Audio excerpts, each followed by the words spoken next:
So you guys need to give me consent here, okay? Got it? Yes. Good.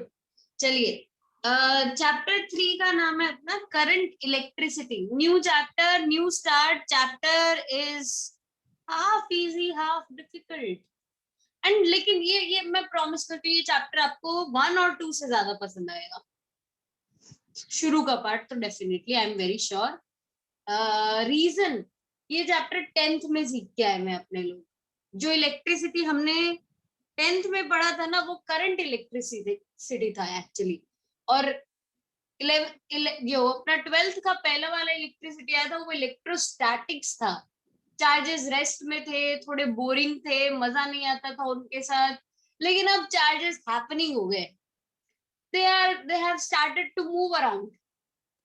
थोड़ा movement उन्होंने चालू किया. तो जब भी मूवमेंट चालू हो जाता है चार्जेस का, ऐसे ब्रांच ऑफ फिजिक्स को हम बोलते हैं current electricity. That branch of physics is known as current electricity. अब ये बच्चों वाली डेफिनेशन है जो मैं आपको करवा रही हूँ. अगर आपने ये स्टेटमेंट कंप्लीट नहीं किया, मैं मानूंगी आप में और ये वाली 10वीं में जो इस साल की 10th है, उसमें कोई डिफरेंस नहीं है. इस साल की 10th का खास बात यह है कि पता ही नहीं है बेचारे बच्चे को साइंस लेना चाहिए कि नहीं लेना चाहिए, फिर भी वो लेके बैठे हैं. एग्जाम नहीं हुई ना, एग्जाम कैंसिल हो गया, ऐसे ही आ गए हैं लोग.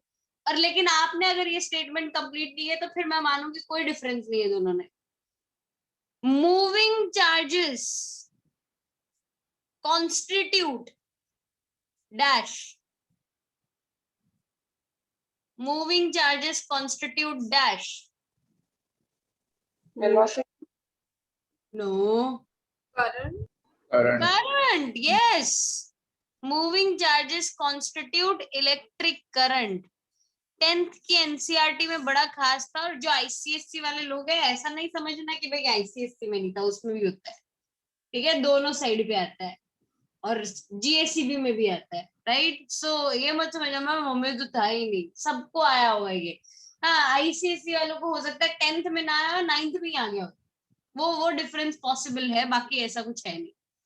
सो हम अब चार्जेस को मूव करवाना शुरू कर दिए हैं. और जो चार्जेस को मूव करवाया, वो ब्रांच ऑफ फिजिक्स को जहां पे हम ऐसा मूवमेंट स्टडी करते हैं, that is known as current electricity. अब करंट इलेक्ट्रिसिटी में मूवमेंट चालू हो गया, तो सबसे पहला जो अपने डेफिनेशन सीखेंगे वो होगा इलेक्ट्रिक करंट का ही.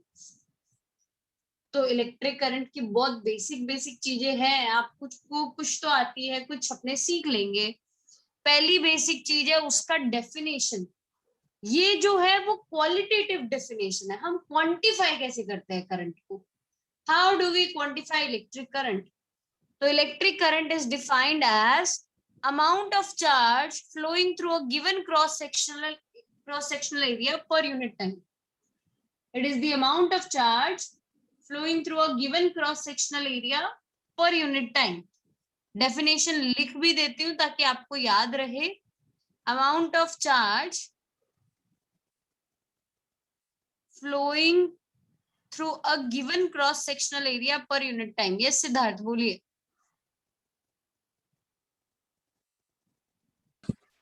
मैम, मैं फ्लक्स और करंट की डेफिनेशन में कंफ्यूज हो गया. मैम, फ्लक्स भी तो वही था ना, current charge flowing through particular. अच्छा हाँ, वो एरिया था, सॉरी. और चार्ज भी नहीं था, फील्ड लाइंस थी. हाँ, डेफिनेशन उसका जो फाइनल फॉर्मूला आया था वो था Q by epsilon not. Q by T नहीं था, Q by epsilon okay not. Ma'am. ठीक है. So amount Okay, of charge flowing through a given cross sectional area per unit time is known as electric current. ये हमारा current का definition होता है. Next, current की डेफिनेशन को आगे लेके चलते हैं. हम इसके एसआई यूनिट की तरफ बढ़ते हैं.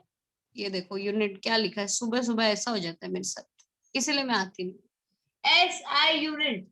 एसआई यूनिट चार्ज की जगह, चार्ज का unit. What is the SI unit of charge. Chapter 1 का page, coulomb. What is the SI unit of time. Seconds. तो SI unit of current is coulomb per second. लेकिन to honour Marie Andre Ampere, हमने इसका ऐसा unit दिया था ampere. 1 ampere is equal to 1 coulomb per second. सबसे difficult question पूछ रही हूँ आपसे, what are the dimensions for current? देख रहे हैं देखो नोट्स लिखा जा रहा है। Ma'am coulomb 80 80, very good. हाँ रुद्र बोल दो, आप भी बोल दो, पीछे क्यों उठ रहे हो? आई ओके।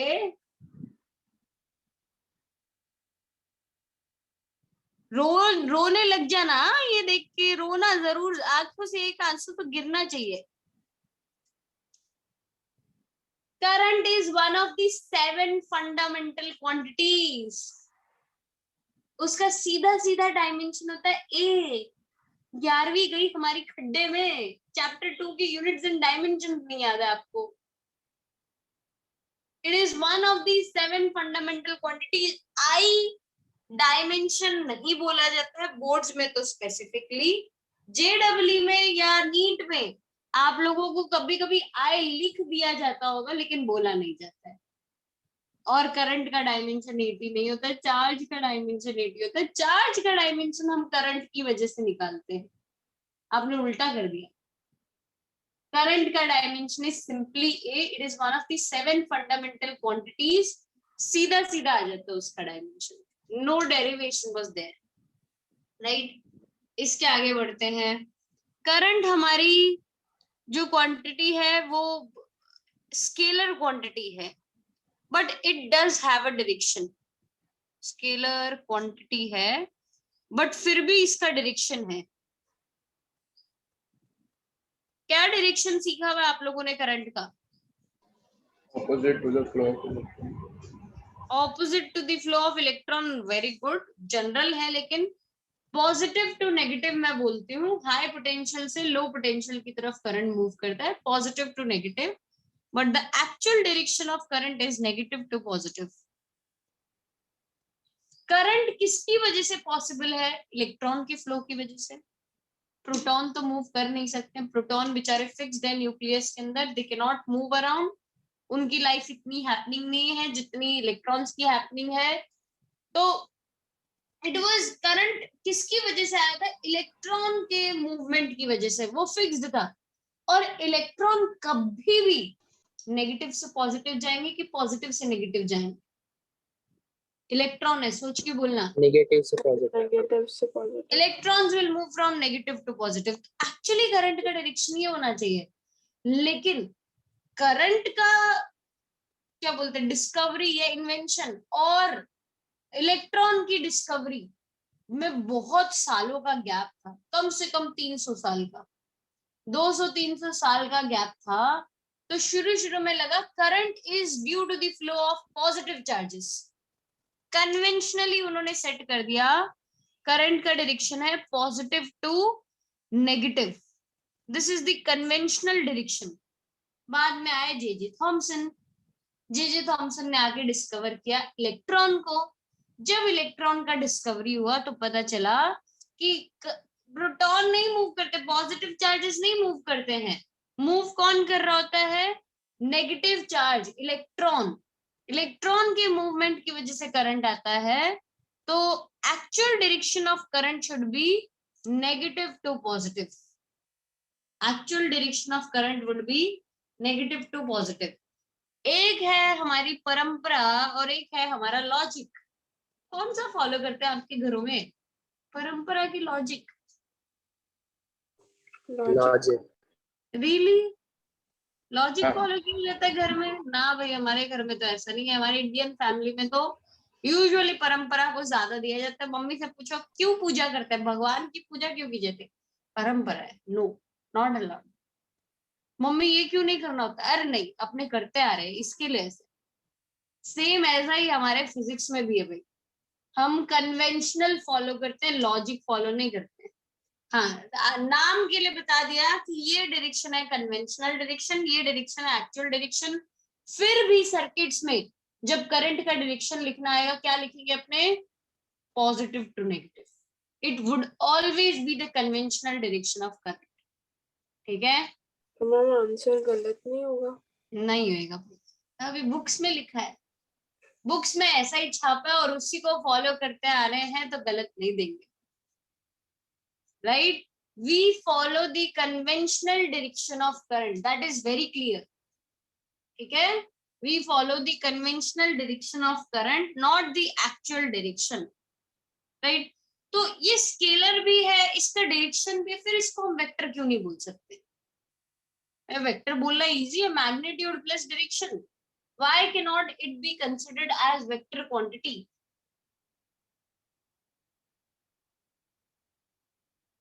Mom, because Because ये it does not electron follow the law of vector addition. Because it does not follow the law of vector addition. It does not follow the law of vector addition. Vector addition का law क्या कहता था कि एक अगर vector इधर act कर रहा है, दूसरा वेक्टर इधर एक्ट कर रहा है, तो रिजल्टेंट इनका कुछ ऐसा जाएगा टेढ़ी डायरेक्शन में, है ना। लेकिन एक करंट इधर जा रहा हो, दूसरा करंट ऊपर जा रहा हो, तो ऐसा नहीं करंट बीच में से निकल जाता है हवा में से, नहीं, never possible. Current always move through the connecting wire. आप दो वायर्स रखोगे, उसी के थ्रू करंट जाएगा। करंट को पाथ चाहिए जाने के लिए, बिना पाथ के करंट फ्लो नहीं कर सकता, हवा में करंट फ्लो नहीं कर सकता है। सो रिजल्टेंट कभी भी करंट का ऐसा नहीं आता है अगर दो करंट इधर से इधर जा रही है, तो रिजल्टेंट हमेशा इसी के अलोंग चलता रहता है। तो current moves along the connecting wires, it moves along the connecting wires. It does not obey the law of vector addition. That is why it is not considered as a vector quantity. Is that clear to everyone? कोई confusion इसमें किसी को? Any doubt? All right. पंथी, आपका बार बार जो video of होता है ये नहीं चलेगा भाई, not allowed, right. All right. इसके बाद अगर ये डेल्टा चार्ज का flow delta Q by delta T करके लिखती हूँ तो मेरे को आई एवरेज मिलता है। अगर मैं D Q by D T करके लिखूं तो मुझे आई इंस्टेंटेनियस मिलेगा, average value of current and instantaneous value of current, ठीक है।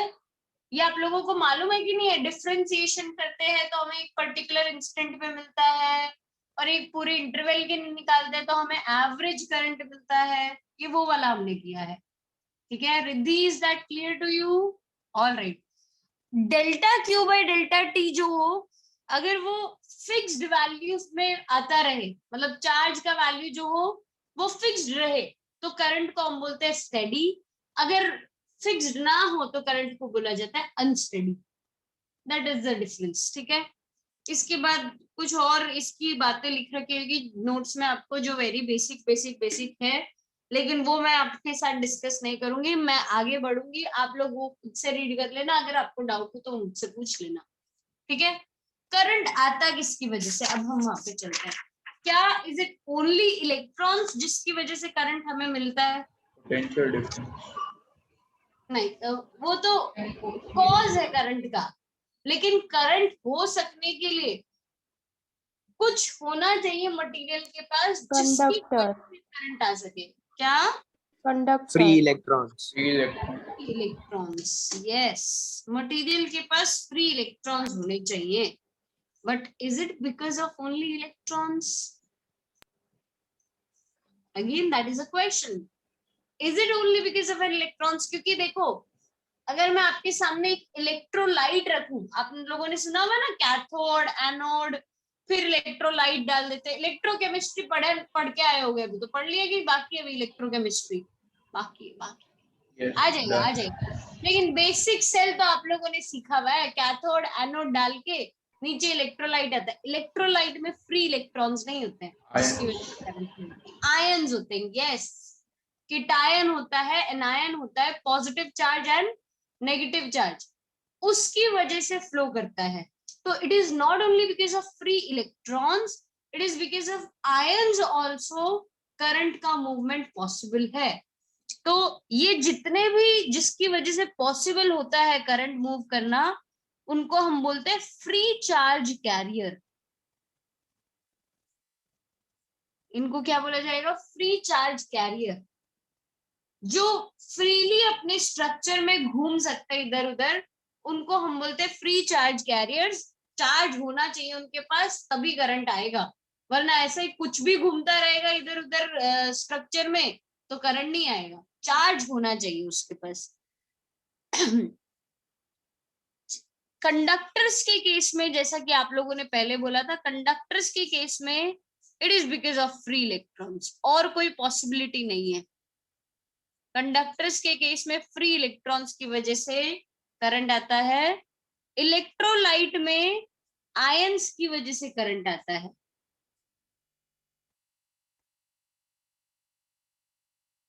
यस विहान,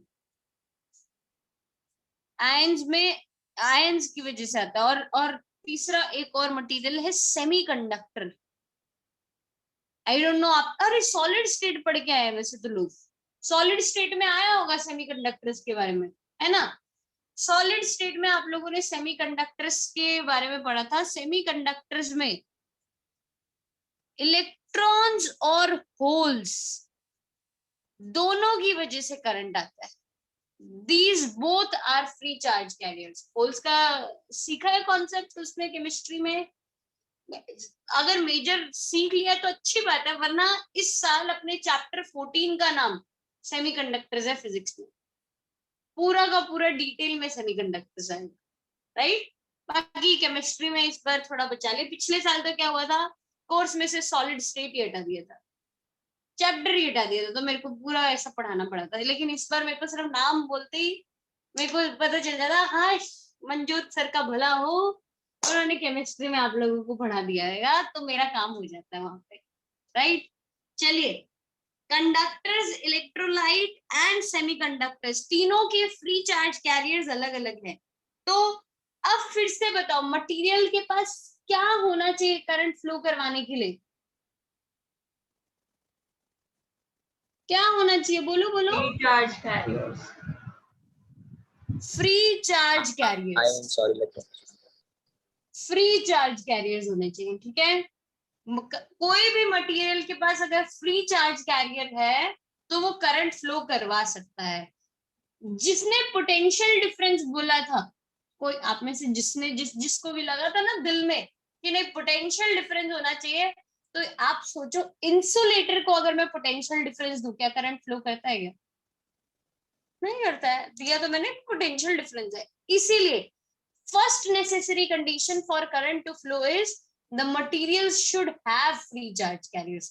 उनके बिना भले कितना भी पोटेंशियल डिफरेंस अप्लाई कर दो, करंट फ्लो नहीं करेगा। फ्री चार्ज कैरियर होना जरूरी है। Okay, all right. ये फ्री चार्ज कैरियर्स का डेंसिटी, मैं ज्यादा डिस्कशन इसके ऊपर रखने वाली हूँ, कंडक्टर्स के ऊपर, तो मैं फ्री इलेक्ट्रॉन्स टर्म ज्यादा यूज करूंगी because we are discussing majorly about conductors here, right? So if I talk about conductors, conductors have large amount of free charge carriers. ये मैंने आपसे शायद चैप्टर 1 में भी डिस्कस किया था, 1.1 के टाइम पे। conductors have large number of free electrons. इनका नंबर डेंसिटी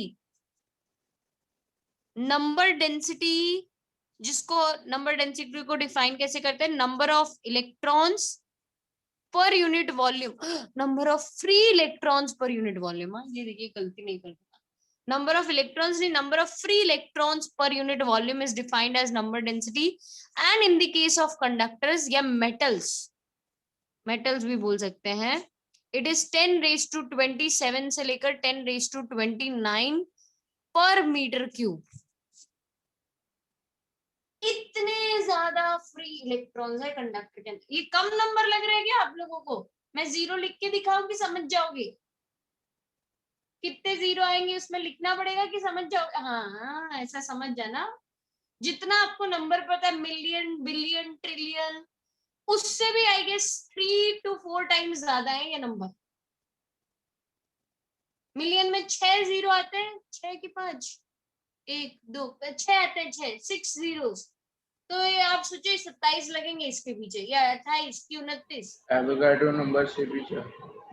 हाँ उससे भी ज्यादा, एवोगैड्रो नंबर से भी ज्यादा है। इतने ज्यादा फ्री इलेक्ट्रॉन्स है कंडक्टर के अंदर per metre cube. Definitely 1 metre cube volume में इतने इलेक्ट्रॉन्स एग्जिस्ट करने वाले हैं, तो चांसेस तो बहुत है कि ये मूवमेंट तो करेगा, करंट अच्छा दिखाएगा। चलो एक और चीज मैं आपको बताती हूँ। आप लोगों ने सीखा था कोई भी मॉलिक्यूल की स्पीड टेम्परेचर पे डिपेंड करती है लास्ट ईयर, ऐसा आपने सीखा था VRMS की टर्म्स में, कि कोई भी मॉलिक्यूल की स्पीड टेम्परेचर पे डिपेंड करती है। अगर टेम्परेचर मेरा 0 केल्विन हो जाए तो सारे मॉलिक्यूल्स रुक जाते हैं, मॉलिक्यूलर मोशन स्टॉप्स।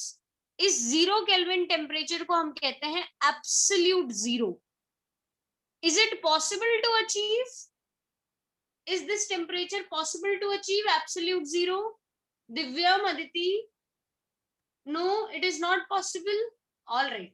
So ये temperature possible है, फिर भी हमने इसको consider किया था, assumption लिया था। हमारा room temperature कितना होता है? केल्विन में थोड़ा बताना, डिग्री सेल्सियस नहीं, केल्विन।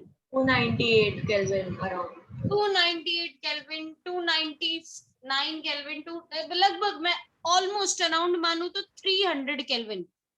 तो अगर रूम टेम्परेचर 300 केल्विन है तो VRMS का वैल्यू नॉन जीरो होगा डेफिनेटली, क्योंकि टेम्परेचर बढ़ चुका है। जीरो पे इट वाज जीरो, लेकिन जैसे जीरो से आपने 300 बढ़ाया तो वेलोसिटी इंक्रीजेस बाय √300 टाइम्स, बढ़ जाएगी वेलोसिटी, राइट।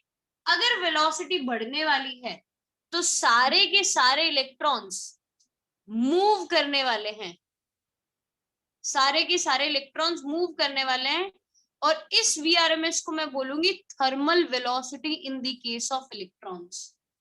थर्मल एक्साइटेशन की वजह से मूव कर रहे हैं, थर्मल एजिटेशन की वजह से ये लोग मूव कर रहे हैं। ये वेलोसिटी का ऑर्डर होता है 10⁵ मीटर पर सेकेंड। वेरी हाई वेलोसिटी से वो लोग मूव कर रहे हैं कंडक्टर के अंदर, इतने सारे फ्री इलेक्ट्रॉन्स हैं, ठीक है। रूम टेम्परेचर पे विदाउट एनी पोटेंशियल डिफरेंस है, अभी मैंने कोई पोटेंशियल डिफरेंस नहीं लगाया भाई।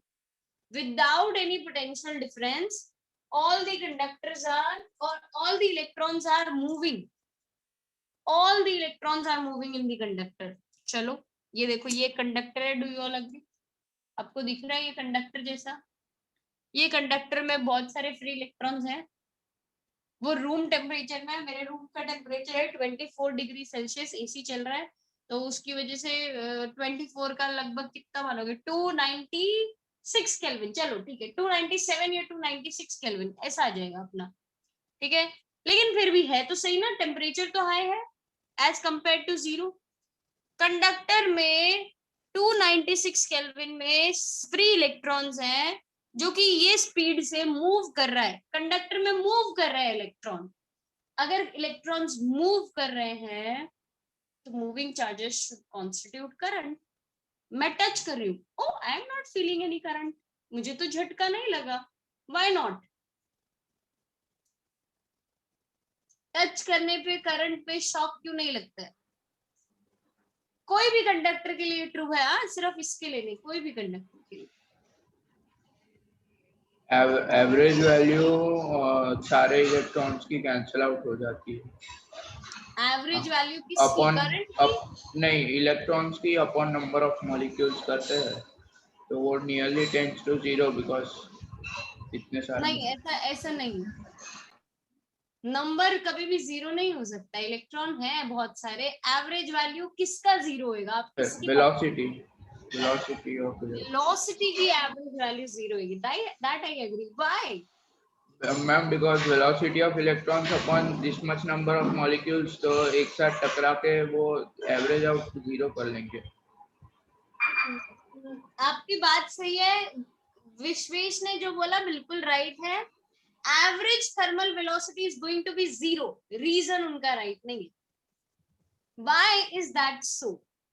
इलेक्ट्रॉन रैंडम मोशन में होते हैं तो उनका net that is the key term जो राज ने बोला। Very good Raj, random motion of electron चल रहा है, ऐसे बेवड़ों की तरह इधर उधर इधर उधर इधर उधर घूमे जा रहे हैं, एकदम एकदम ऐसे। मैं दिखाऊं आपको इनका मोशन। ये इलेक्ट्रॉन था, ये इस वेलोसिटी से इस टेम्परेचर में कंडक्टर में मूवमेंट कैसा करता है,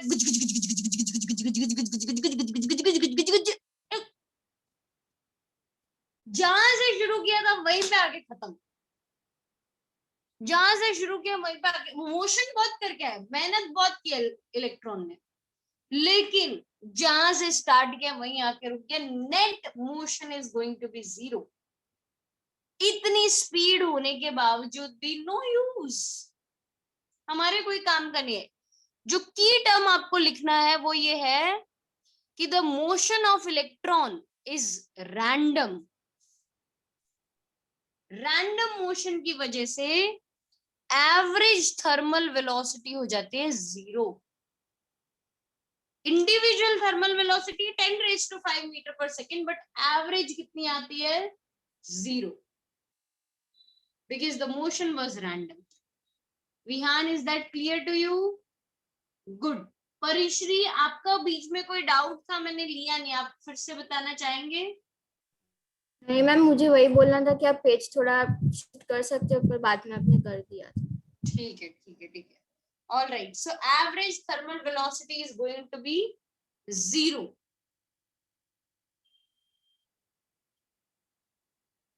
कोई डाउट इसमें?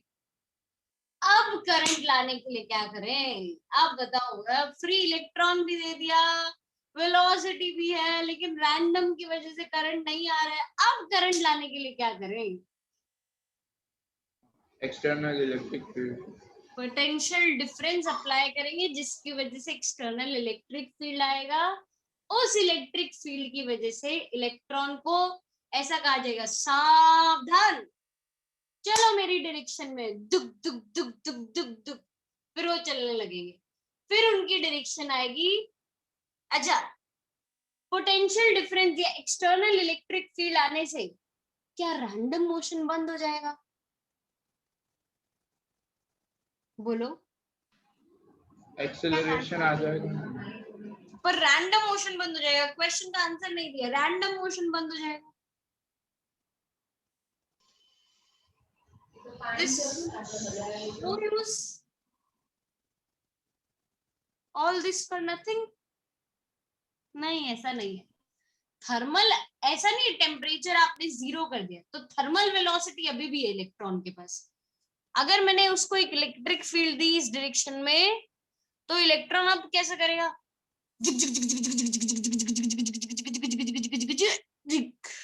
यहां से शुरू किया था मैंने, यहाँ पे पहुंच चुका है इलेक्ट्रॉन।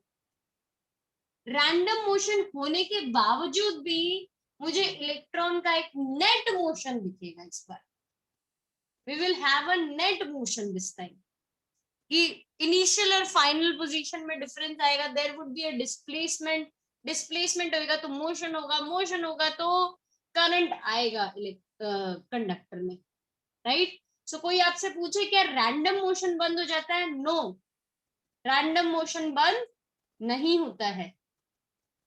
फाइनली हमें कैसा मिलता है, एक वेलोसिटी होती है थर्मल वेलोसिटी, दूसरी होती है हमारी इलेक्ट्रिक फील्ड की वजह से आई हुई वेलोसिटी। दोनों वेलोसिटी का एडिशन हो जाता है। वेलोसिटी के केस में तो वेक्टर एडिशन पॉसिबल है ना, वेक्टर एडिशन होगा और नेट हमें मोशन मिलेगा against the electric field in the opposite direction of electric field electrons के लिए। Is that clear Hetvi? Yes. कोई doubt? Parishri, any doubt? Tanisha, Riddhi, Smriti, Aditi, no doubt. All right, good. चलिए आगे बढ़ते हैं। ये इलेक्ट्रिक फील्ड की वजह से हर एक इलेक्ट्रॉन पे एक फोर्स लगेगा। अब इसमें टेस्ट रहेगा आपका चैप्टर 1 का knowledge. Force on any charge due to electric field is given by Kc Q1 Q2 by R square. Kc Q1 Q2 by R square was the force between two charges। जो मेरे को दोनों charges की value पता हो, नहीं पता है मुझे, इलेक्ट्रिक फील्ड गिवन है, चार्ज गिवन है, अब फोर्स कैसे ढूंढेगी? QE, F is equal to Q into E। Very good. यहाँ पे चार्ज कौन सा एग्जिस्ट कर रहा है? नेगेटिव। किस चार्ज को मूव करवा रहे हैं अपने? नेगेटिव। इलेक्ट्रॉन। इलेक्ट्रॉन का चार्ज तो ये होगा minus E into E. Do you all agree? Minus E into E. M into A is equal to minus E into E. So A would be equal to minus EE divided by M. हर एक electron पे acceleration constantly लगता रहेगा। हर एक electron पे ये acceleration लग रहा है माइनस EE by M। इसकी वजह से पता है क्या होता है? इलेक्ट्रॉन कुछ वेलोसिटी से स्टार्ट करता है 0, कुछ वेलोसिटी गेन करता है, let's say v, t1 time में उसने गेन की, 0 से v तक गया, फिर उसके बाद वापस 0 हो गई इसकी वेलोसिटी, सडनली 0। रीजन क्या होगा वापस वेलोसिटी 0 होने का?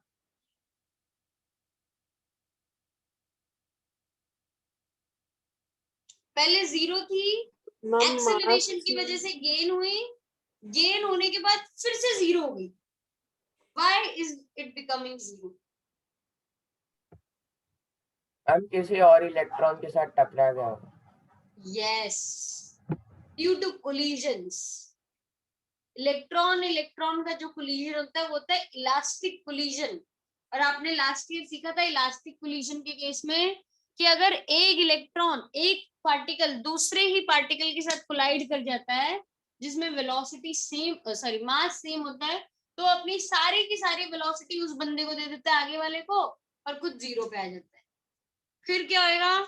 ये फिर से वेलोसिटी गेन करेगा, v2 हो जाएगी इस बार, पहले v1 थी फिर v2 हो जाएगी t2 टाइम में, फिर लूज कर देगा क्योंकि how many electrons are there? 10 raised to 27 to 10 raised to 29 electrons, positive ions, balls of conductor, इन सब के साथ कोलिजन चलता रहेगा। और आपको पता है ये कोलिजन की वजह से क्या आता है कंडक्टर में? रेजिस्टेंस। सुना है आपने?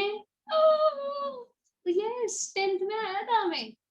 Resistance is because of the collision of electrons. आज अभी नहीं सीखेंगे उसके बारे में, आप टेंशन नहीं लो, आज सिर्फ मैं इस पे फोकस करूंगी। But I wanted to give a point of view कि ये भी है, आगे हम इसको भी सीखेंगे, राइट? तो ये कोलिजन्स लगातार चल रहे हैं। इट इज अ कुंभ के मेले का सिचुएशन कि जहां पे भीड़ आई हुई है, पगलों की तरह लोग दौड़ रहे हैं इधर उधर इधर उधर इधर उधर और टक्कर खाए जा रहे हैं दूसरे, राइट? मूविंग, पहले था मूविंग नोवेयर, लेकिन अब क्यों बना दिया था हमने? एक लाइन बना दी थी, तो ऐसे लाइन बनाने से टक्कर बंद नहीं होती है, धक्का मुक्की तब भी चलती है, लेकिन एक मोशन का डायरेक्शन मिल जाता है कि अब इसी तरह से चलते जाना है, right? That is the scenario. So बार बार क्या था, 0 से v1 वेलोसिटी आएगी, v1 से वापस 0, 0 से v2, v2 से वापस 0, 0 से v3, v3 से वापस 0। This is going to go on until हम एक एवरेज आउट फाइंड कर ले, और ये average of all final velocity जब मैं निकालूंगी, average of all final velocity, उसको हम बोलेंगे ड्रिफ्ट वेलोसिटी। फाइनल वेलोसिटीज लिखना था। Average of all final velocities of electron would be known as drift velocity. ठीक है? यस राज। मैम मुझे डाउट था कि अगर जितना ज्यादा इलेक्ट्रॉन्स होगा कंडक्टर में तो उतना कोलिजन ज्यादा होगा, तो रेजिस्टेंस भी उतना ज्यादा ही होगा ना? रेजिस्टेंस और भी फैक्टर्स पे डिपेंड करता है, तो it is not only the number of free electrons, resistance बाकी फैक्टर्स पे भी डिपेंड करता है कि किस किस की वजह से कोलिजन बढ़ना चाहिए, कम होना चाहिए, क्या होना चाहिए जिसकी वजह से कोलिजन को कम भी कर सकते हैं अपने। दो नंबर ज्यादा रख के कोलिजन कम भी हो सकता है, तो वो फैक्टर्स आएंगे रेजिस्टेंस वाले। ठीक है?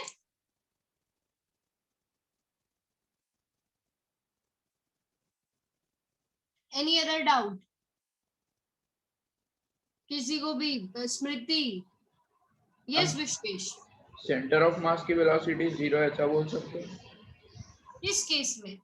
किसी भी केस में इलेक्ट्रिक फील्ड जैसे आ जाए तो रैंडम मोशन स्टॉप नहीं होता पर डिस्प्लेसमेंट आती है। विश्वेश, सेंटर ऑफ मास हम पूरे ऑब्जेक्ट के लिए कंसिडर करते हैं, यहाँ पे मैं सिंगल पार्टिकल फाइंड आउट कर रही हूँ। एक पार्टिकल है मेरे पास। नहीं मैम, पूरे झुंड ऑफ इलेक्ट्रॉन्स की सेंटर ऑफ मास की वेलोसिटी 0 हो जाए ऐसा। किस केस में? थर्मल में यस आई एग्री, बट इसमें 0 हो रही है, no I don't agree, right.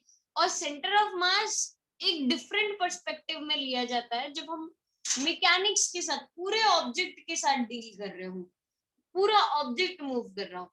यहाँ पे जब पार्टिकल का मोशन हो रहा है, they are not considered as a system, particle है वो, सिर्फ सिस्टम नहीं है अभी भी, तो इसीलिए मैं उसका सेंटर ऑफ मास नहीं बोल सकती। ठीक है, ऑलराइट। कोई डाउट इसमें किसी को? फिर से विहान, आदित्य, दिव्यम। मैम वो फ्लो फ्री पाथ में होगा ना?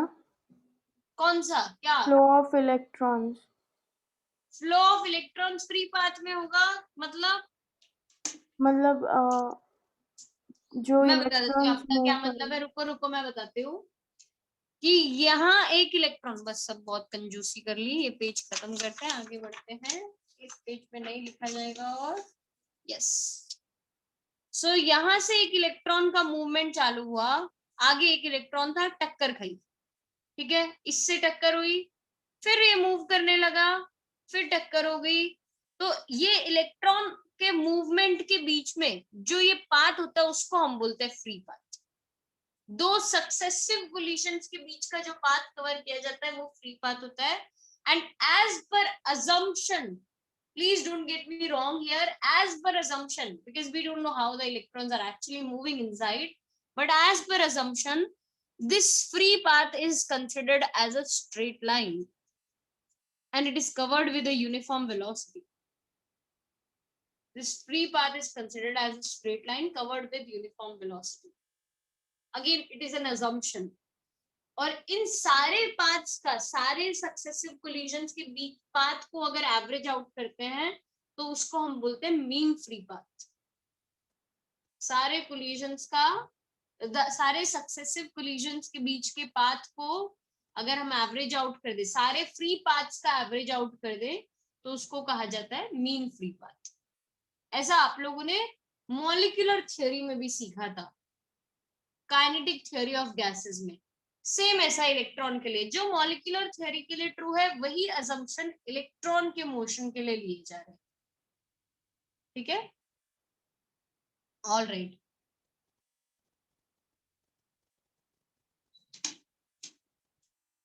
आगे बढ़े, चलो।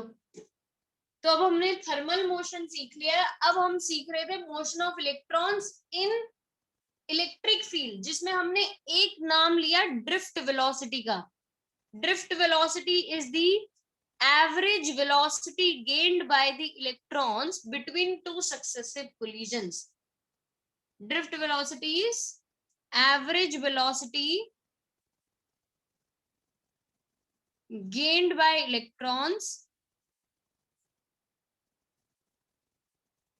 between two successive collision. मैंने आपको एक और चीज बताई थी कि दो सक्सेसिव कोलिजन के बीच का time t1, t2, t3, t4 and so on ये होएगा। सक्सेसिव कोलिजन्स के बीच का टाइम सारे इलेक्ट्रॉन्स के लिए t1, t2, t3, t4 and this goes on and on. अगर इन सारे टाइम का मैं एवरेज आउट कर दूं, t1 plus t2 plus t3 up till tn divided by n, अगर एवरेज आउट कर दूं तो हमें मिल जाता है एक नया टर्म जिसको हम बोलते हैं रिलैक्सेशन टाइम। टाउ से इंडिकेट किया जाता है and this is known age relaxation time.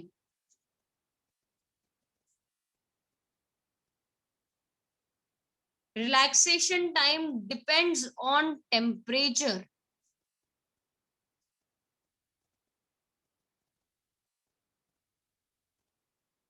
आप लोग मुझे बताओ, अगर टेम्परेचर बढ़ेगा तो थर्मल वेलोसिटी बढ़ेगी कि कम होगी? बढ़ेगी।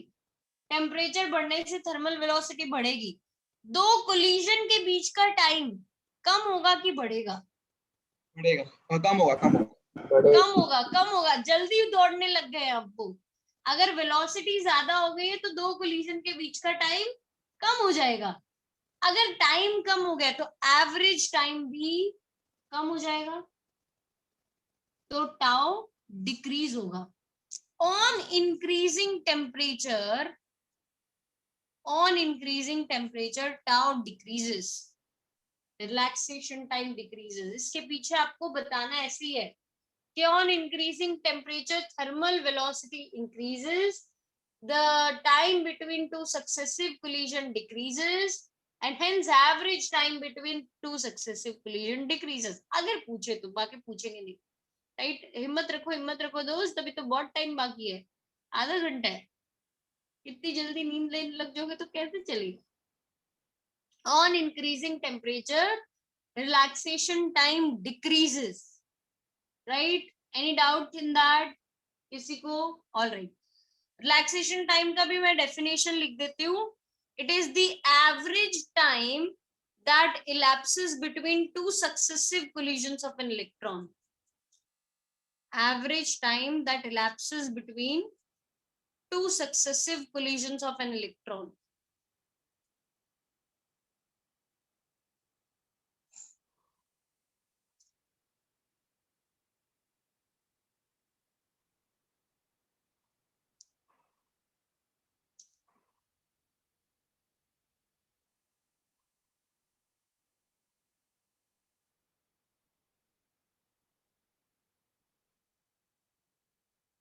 डन। अब मुझे क्या करना है, इस चैप्टर का पहला डेरिवेशन, ड्रिफ्ट वेलोसिटी का हमें एक्सप्रेशन ढूंढना है। तो जितनी भी थियरी मुझे बतानी थी वो मैंने बता दी। मेरे पास नोट्स मिलेंगे कि नहीं मिलेंगे? मिल जाएंगे, चलो। I have this chapter 3 notes.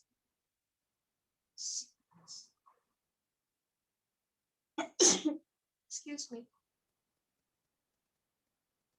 मैं आप लोगों को कितने मिनट, 7:48 हुआ, 3 मिनट्स है आप लोगों के पास। आपको ये 6 पॉइंट रीड करने, नहीं 6 भी नहीं, अब 8 पॉइंट रीड करने, 2 पेज पहले। यहाँ से स्टार्ट कीजिए रिव्यू करना और आगे कंटिन्यू कीजिए। 3 मिनट्स है आप लोगों के पास।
मैं म्यूट पे थी और मैंने इतना सारा बोल दिया और मेरे को अब रियलाइज हुआ मैं म्यूट पे थी।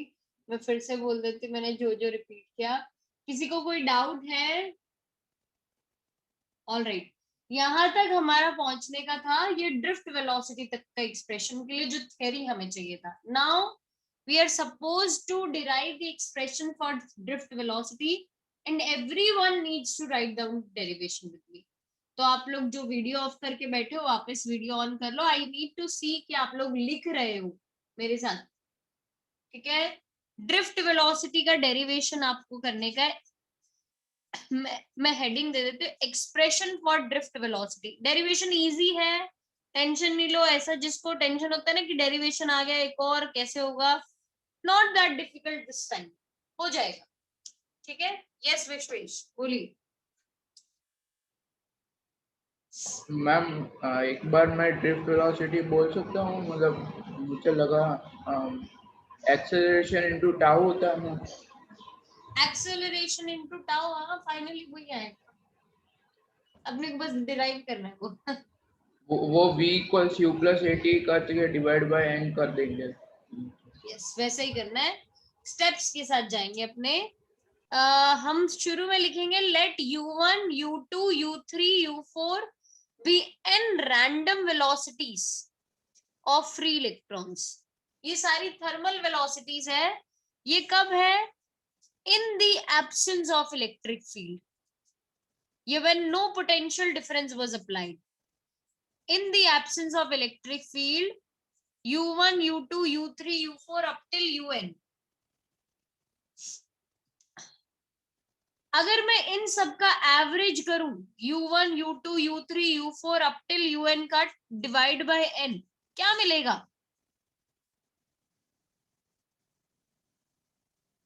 Zero. Average of all thermal velocities is going to be zero. u1 plus u2 plus u3 plus u4 up till un is going to be zero। Vihaan, अरे Vihaan, write things down with me, come on।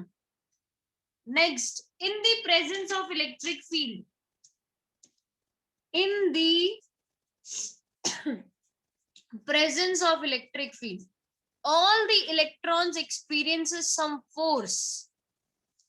all the electrons experience some force which is given by F is equal to minus E into E, MA is equal to minus EE and A is equal to E minus EE divided by M।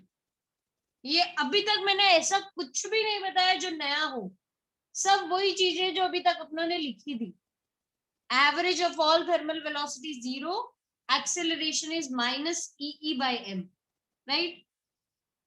इस acceleration के चलते हुए सारे electrons कुछ velocity gain करेंगे before undergoing collision, और final velocity find करने का तरीका है v is equal to u plus at। ये तो आता होगा ना लोगों को, first equation of motion. v1 is equal to u1 plus at1, v2 is equal to u2 plus at2। ऐसे ही vn is equal to un plus a times tn। vn is equal to u times plus un plus a times tn। Now, drift velocity is average of all the final velocities, v1 plus v2 plus v3 up till vn divided by n. This is drift velocity, vd.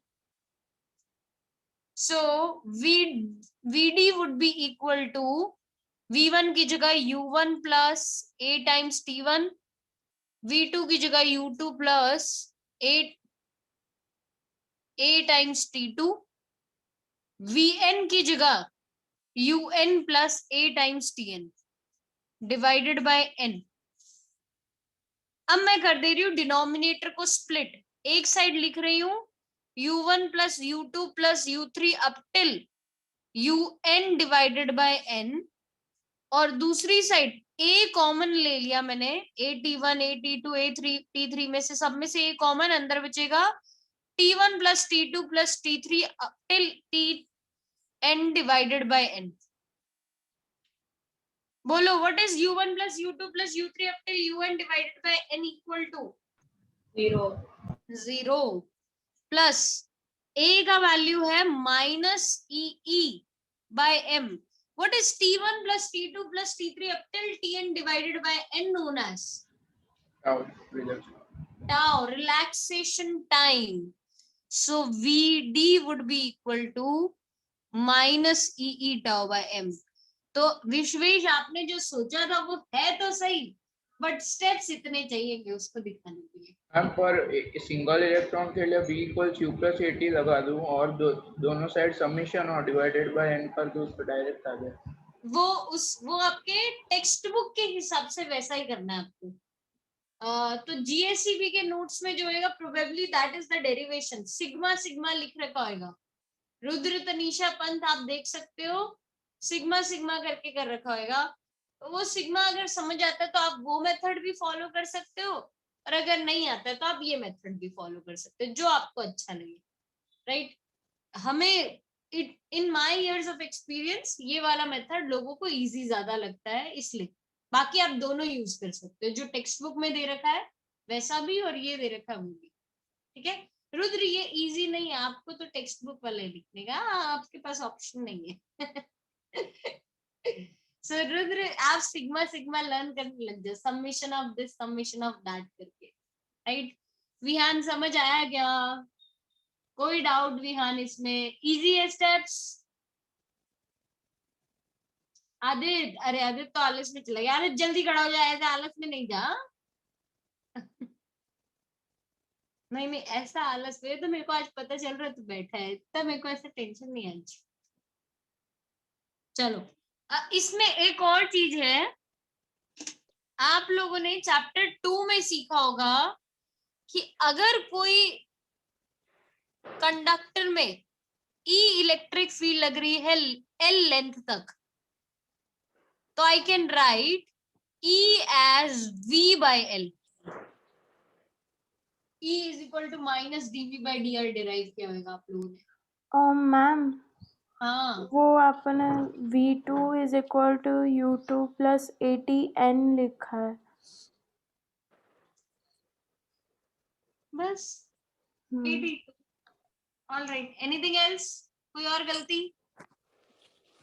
हो जाती है यार, चलती चलती जल्दी जल्दी जल्दी बोलती हूँ ना, तो मेरे बोलते हुए आगे वाला बोलने वाला चल रहा होता है और वो लिखा फिर हो जाता है कभी कभी. हैपेंस. माफ कर देना तनीषा प्लीज. ऑलराइट. सो वापस मैं इधर आ जाती हूँ. आप लोगों ने सीखा था चैप्टर 2 में E is equal to minus dV by dr. सबने सीखा भाई ये? अरे यस. हाँ मैं चालू है. सो उसके हिसाब से मैं VD को ऐसा भी लिख सकती हूँ, VD is equal to EV tau upon ML. Conductor के अगर अक्रॉस अगर इलेक्ट्रिक फील्ड E लग रही है तो converting it into terms of potential difference, E is equal to V by L. Hetvi, what is small e here? Velocity नहीं, electron का charge. Charge का वेलोसिटी कहाँ से है? ये लड़की कुछ भी बोल रही। Charge and electron, good. Smriti, what is capital we?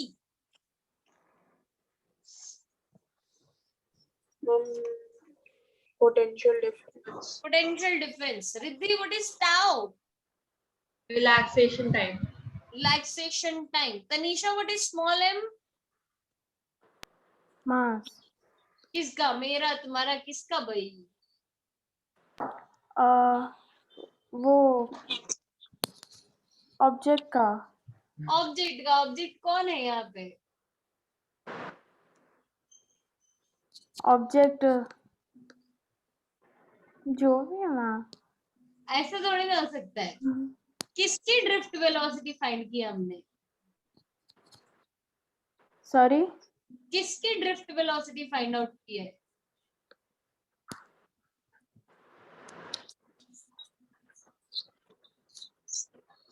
Rudra, चिल्ला के बोल दे, इसको बता दे अभी। किसकी फाइंड आउट की है? Mass of electron. Electron. Mass of electron. Object नहीं है ये। This is mass of electron, right? Aditi, what is L here?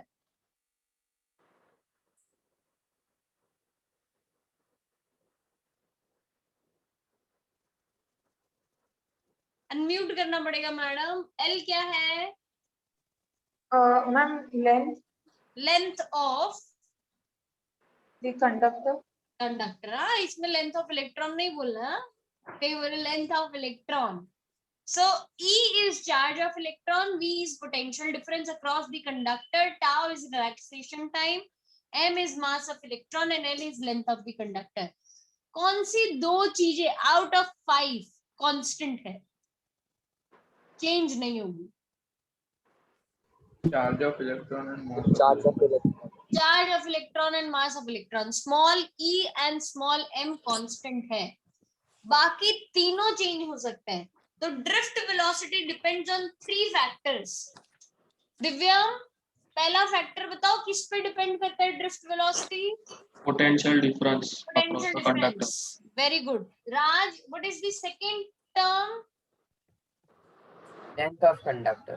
Length of conductor inversely proportional to length of conductor. Potential difference की directly proportional है, length की inversely proportional है।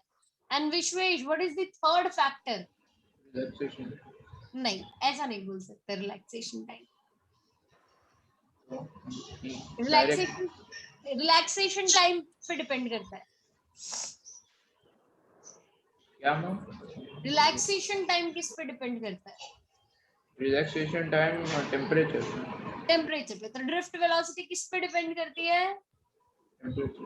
Temperature पे। So the 3 factors on which drift velocity depends on: first, potential difference; second, length of conductor; third is temperature. Siddharth, what happens to drift velocity when temperature increases? It decreases. It's directly proportional. It will decrease as temperature increases, relaxation time decreases, and hence if relaxation time decreases, drift velocity decreases.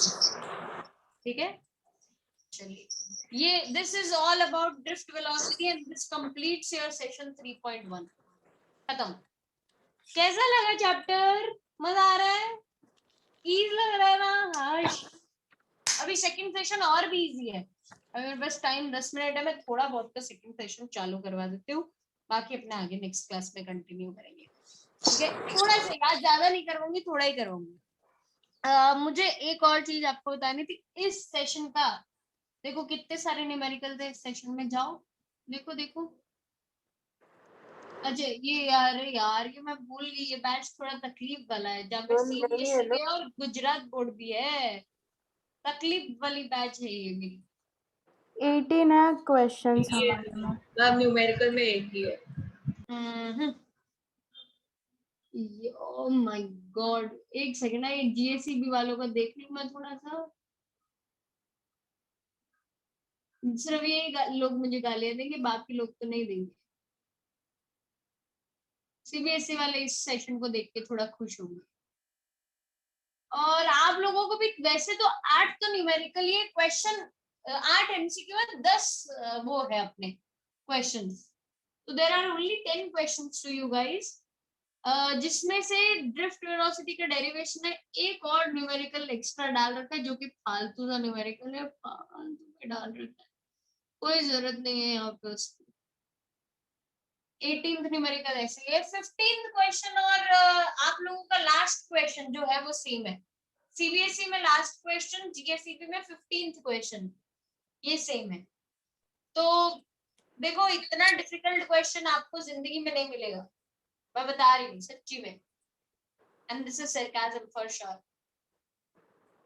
Charge दे रखा है something something something, अपने को find करना है current. अगर charge दे रखा हो, करंट ढूंढने का तरीका क्या है? I is equal to, my god, Q by T। लेकिन अगर इंस्टेंटेनियस करंट ढूंढना हो तो dQ by dt।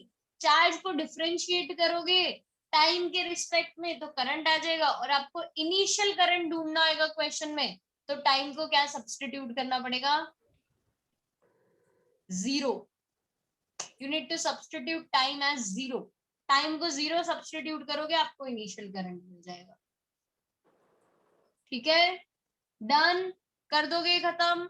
और ये जीएससीबी वाले लोग, भाई आप लोग बाकी पूरी शीट सॉल्व करो, जो भी आपको डाउट हो मेरे को मैसेज करके छोड़ दो, मैं आपका अरेंज करवा दूंगी सेक्शन। ठीक है, आप लोगों को सॉल्व करने का है, और बाकी लोगों को नेक्स्ट टाइम 3.1 होमवर्क शीट करके लेकर आनी है। आज की क्लास में सेकंड सेशन में से सिर्फ मैं एक ही टॉपिक सिखाऊंगी। सेकंड सेशन में आएगा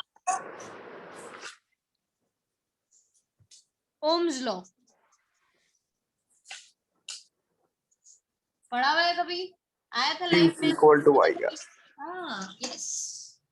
So Ohm's law states that the current flowing in the conductor is directly proportional to the potential difference applied across the ends of the conductor. The current flowing through the conductor is directly proportional to the potential difference applied across the ends of the conductor. इसमें condition होती है, physical conditions should remain unchanged, provided that physical conditions must remain unchanged.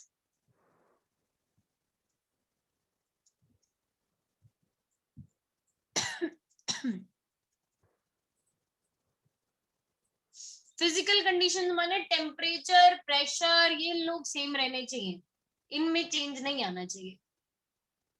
और जैसे ही ये मैं proportionality sign हटाती हूँ, एक constant of proportionality आ जाता है, जिसको हम बोलते हैं resistance R। Resistance of the material R is equal to V upon I। R is equal to V upon I। ये पोटेंशियल डिफरेंस का ऐसा यूनिट क्या होता है भाई?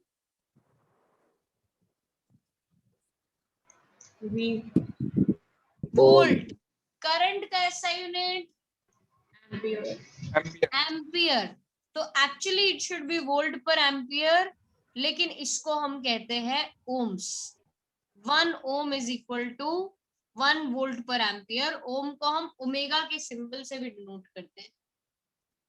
अगर मैं इसका डायमेंशन डिराइव करने जाऊं तो पोटेंशियल डिफरेंस का फ्रॉम चैप्टर 2 हमने सीखा हुआ है ml2 t raised to -3 a raised to -1। और करंट का डायमेंशन क्या होता है? आज अगर भूल जाते तो मार बहुत पड़ती है। करंट का dimension is simply a, so it is ml2 t raised to -3 a raised to -2। These are the dimensions for resistance. Yes. ये अगर मैं पोटेंशियल डिफरेंस बढ़ाऊं, if you increase potential difference, what happens to resistance? Increases. If you increase current, what happens to resistance? Decreases. It should decrease. ये बुद्धू बनाने वाली बात है। R doesn't depend on V और आई। ये 10th में भी आपको बुद्धू बनाया था, यहाँ पे भी आपको बुद्धू बना रहे हैं। वही सेम चीज हम कर रहे हैं रिपीट, और आप बुद्धू बनते जा रहे हो। जिस रेशियो से v बढ़ता है सेम रेशियो से i बढ़ जाता है। r is introduced as constant of proportionality, so it doesn't depend on v and i। ये वही सेम लोचा है जो हमने कैपेसिटेंस के फॉर्मूला में किया था, c is equal to q by v। सिद्धांत सर ने आपके मजे नहीं लिए क्या क्लास में? चार्ज बढ़ाओगे तो कैपेसिटेंस पे क्या फर्क पड़ेगा? No change. पोटेंशियल डिफरेंस बढ़ाओगे तो क्या बढ़ेगा? No change. सिमिलरली v और i को बढ़ाने से r पे फर्क नहीं पड़ेगा। Instead r depends on 4 factors. Temperature, material, r depends length on and area. Yes, ये दो तो मेन थे। लड़की ने 2 अनइम्पोर्टेंट बोल दिए। अनइम्पोर्टेंट नहीं है 2, लेकिन मेन वाला जिससे फॉर्मूला आएगा, r depends on length, area, resistance is directly proportional to L, r depends on area Area of of cross cross section, inversely proportional to A, nature of material, nature of material and temperature।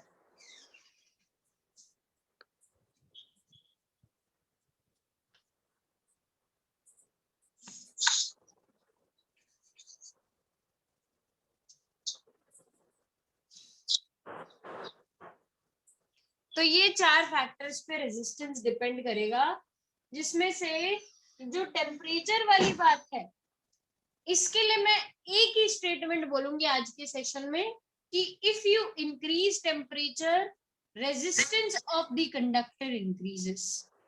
Specify मैंने बहुत किया, resistance of conductor increases, not everything.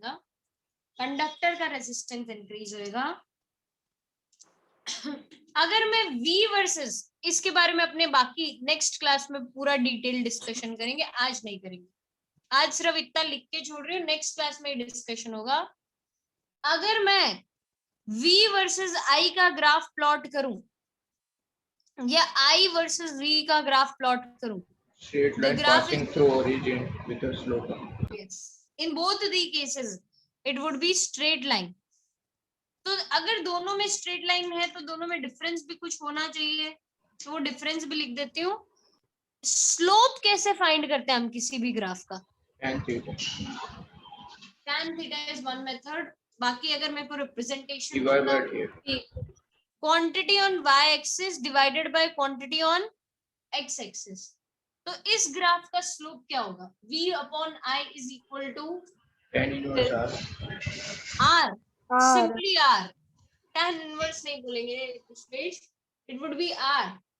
v upon I represents r, the slope of vi graph represents resistance।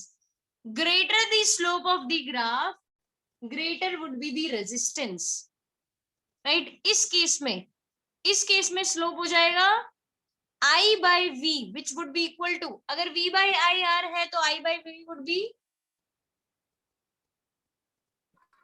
1 upon r। yes, 1 upon r।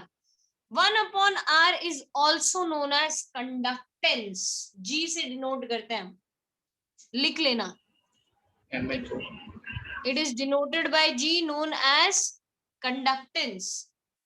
Greater the slope of the graph, lesser would be the resistance, higher would be the conductance।